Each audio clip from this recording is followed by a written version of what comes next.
The agenda this week explored the political use of defining issues such as affordability and the middle class, and evaluated how well Canada is providing for its veterans. The agenda's Week in Review begins by sitting down with Green Party of Canada leader Elizabeth May. Your platform has some big promises that are going to cost billions of dollars. How do you plan to pay for all that? Well, we've also in the platform found billions of dollars more than we have now. Where? And these are planks that we put forward to the Parliamentary Budget Office and asked them, what do you think we'll get from this? We also, by the way, we had some sticker shock when we saw what PBO thought pharmacare would cost, but we know that pharmacare will long-term save our economy a lot of money. We have to do it. It is expensive. So we found money in, for instance, increasing the tax on larger transnational corporations, big business, adjusting the tax to what it is in the US at 21% instead of its current 15%. We're looking at a financial transaction tax. Canada's been talking about this for decades. Some people think of it as the Tobin tax, but a transaction tax on large transactions of 0.5%. We're also looking at closing some of the loopholes, the stock option loophole, the capital gain loophole, and a wealth tax on those that have more than $20 million in wealth. You add up, plus, I should say, we're also looking at taxing the e-commerce outfits, the Netflix and Googles and Facebooks.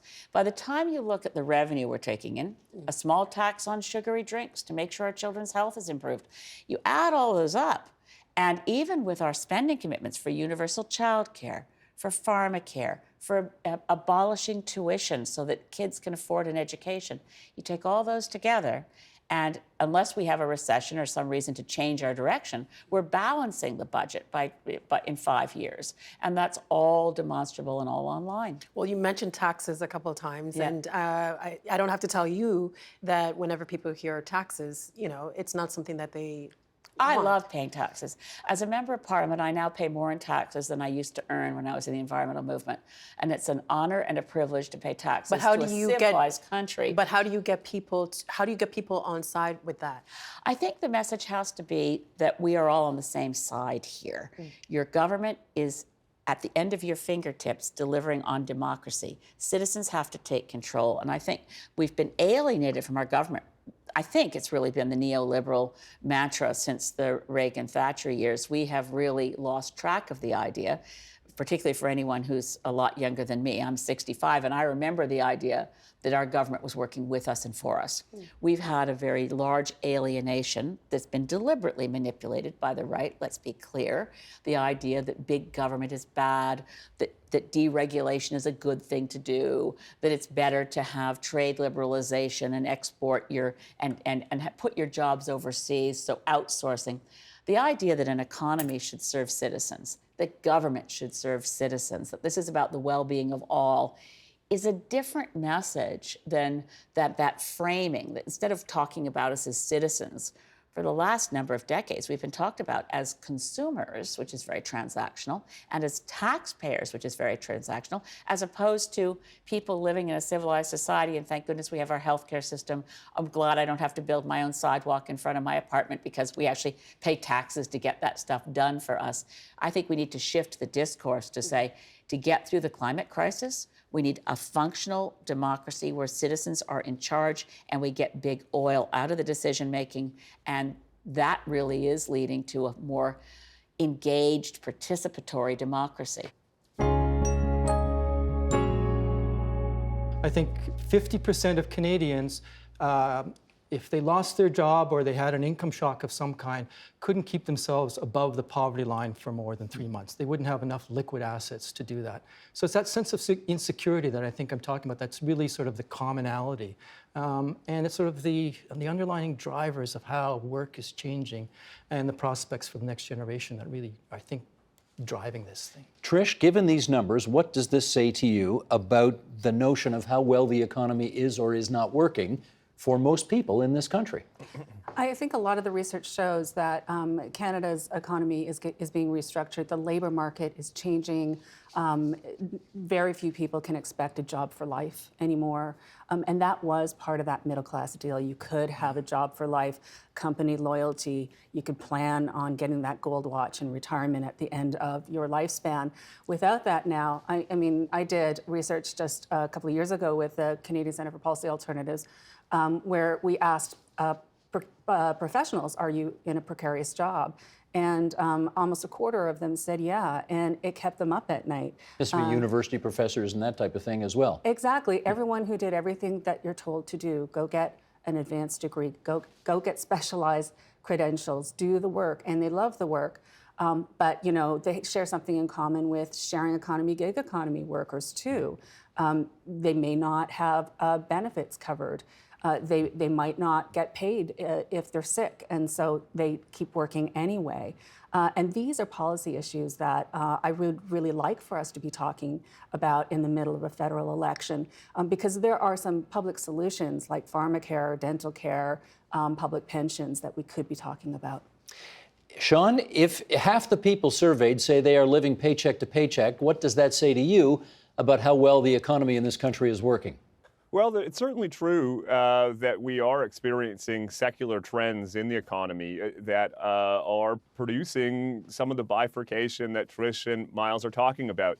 The political class in this campaign is using affordability as shorthand for those secular trends, Steve. And the trends I'm referring to is the transition from a goods-producing economy to increasingly a service-based economy or knowledge-based economy, or what some call an intangibles economy. The political class either doesn't want to have that kind of sophisticated conversation or doesn't know how to respond to those trends. But it seems to me those trends are at the root of some of the insecurities that Miles is talking about.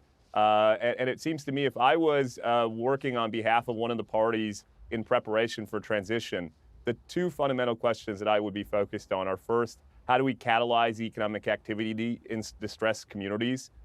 Because of the increasing concentration of economic activity in our major and urban centers. And then the second is, what can we do to create work and opportunity for particularly men without post-secondary qualifications? For most of this century, Steve, the natural resource sector in general and the oil sands in particular have hoovered up a lot of male workers without post-secondary qualifications who've experienced serious labor market dislocation in other parts of the world. But we've been protected by and large because of the role of the natural resource economy.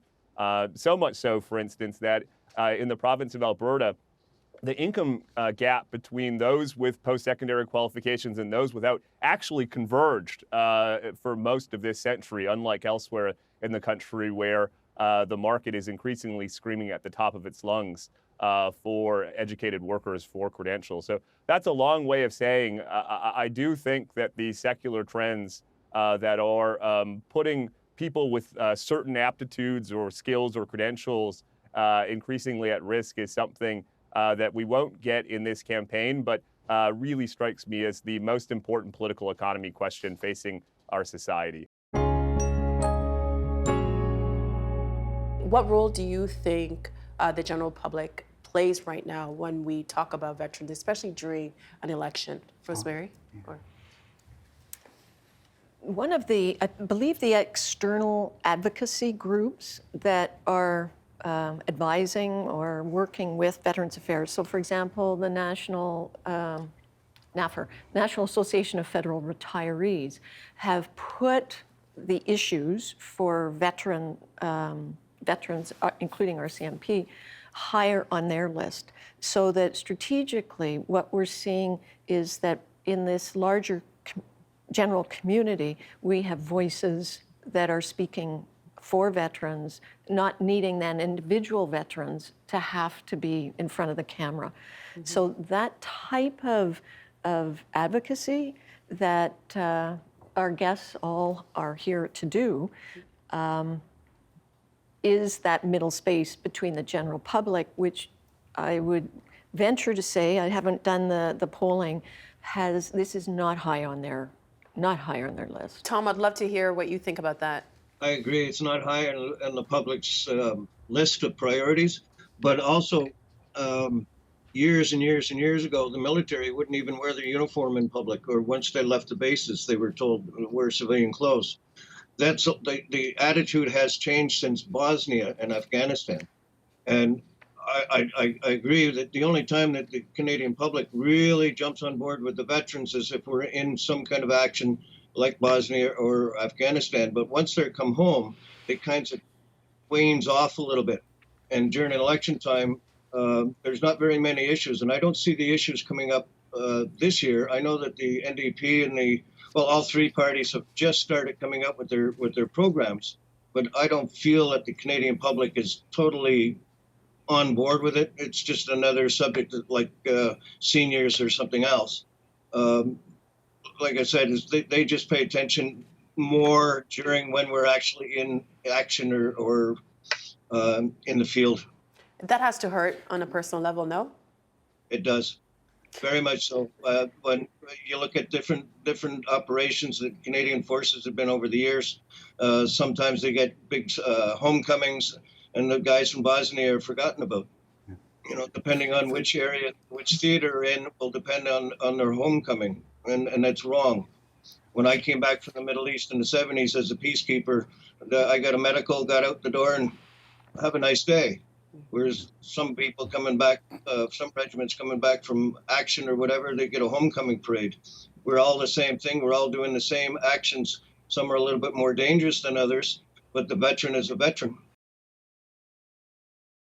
And that is just some of what we covered this week on the agenda. For more, including the full conversations, you can visit our website, that's tvo.org, our YouTube channel at youtube.com/theagenda, or our Twitter feed, that's twitter.com/theagenda.